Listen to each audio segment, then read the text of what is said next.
సొంతగడ్డపై తమకు తిరుగులేదు అంటూ విర్రవీగే ఇంగ్లాండ్ క్రికెట్ టీంకు మరోసారి షాక్ తగిలింది. ఇటీవల భారత టెస్ట్ సిరీస్ను సమం చేసిన వేళ ఇప్పుడు వన్డే ఫార్మాట్లో సౌత్ ఆఫ్రికా జట్టు ఇంగ్లీష్ టీంకు చుక్కలు చూపించింది. తొలి వన్డే ఇంగ్లాండ్ను చిత్తుగా ఓడించింది. ఫామ్ లో ఉన్న ఆటగాళ్లు సైతం సింగిల్ డిజిట్ కే పెవిలియన్ బాట పట్టడంతో ఇంగ్లాండ్ చిత్తుగా ఓడిపోయింది. తొలుత బ్యాటింగ్కి వచ్చిన ఇంగ్లాండ్ కేవలం 131 పరుగులకే ఆలౌట్ అయిపోయింది. Opener Jamie Smith half century చేసినప్పటికీ ఇక మిగతా ఏ బ్యాటర్ కూడా రాణించలేకపోయాడు. కెప్టెన్ బ్రూక్, మాజీ captain Jos Buttler, hitter Will Jacks, Jacob Bethell చేతులెత్తేయడంతో కేవలం 24.3 ఓవర్లకే ఆలౌట్ అయిపోయింది.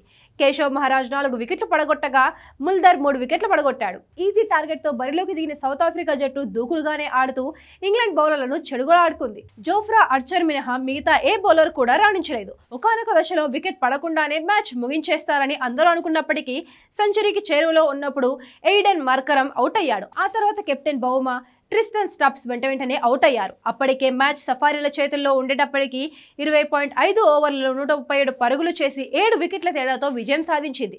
ఈ విజయంతో సిరీస్ సౌత్ ఆఫ్రికా 1-0 ఆధిక్యంలో నిలిచింది. మార్కరమ్ 55 బంతుల్లో 13 ఫోర్లు, 2 సిక్సర్లతో మెరుపు హాఫ్ సెంచరీ చేయగా రాన్ రికల్టన్ 31 రన్స్ చేసి రాణించాడు. కాగా మార్కరమ్ అరుదైన రికార్డు అందుకున్నాడు. ఇంగ్లాండ్ పై వన్డేలో అత్యంత వేగవంతమైన హాఫ్ సెంచరీ చేసిన సఫారీ ఆటగాడిగా రికార్డులకు ఎక్కాడు.